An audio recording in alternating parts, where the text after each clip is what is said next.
காமராஜர் ஐயாவுடைய ஆட்சி பொற்காலமாக இருந்ததற்கு காரணம் ஐயாவை போலவே அவருடன் இருந்த அதிகாரிகளும் நேர்மையாக இருந்ததுதாங்க. இதில் மிக சிறந்த எடுத்துக்காட்டு இந்த நிகழ்வு.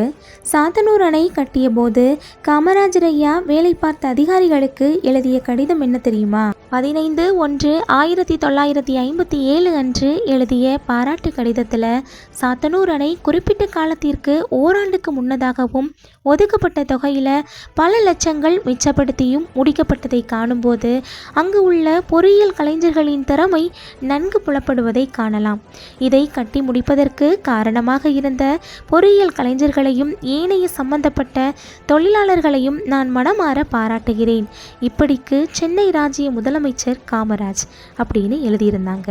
மக்கள் பணத்தை மிச்சப்படுத்தி கணக்கு காட்டும் அதிகாரிகள், அதை வெளிப்படையாக பாராட்டும் காமராஜர் ஐயா, இப்படியும் ஒரு ஆட்சியான்னு பிரமிக்க வைக்குதுங்க.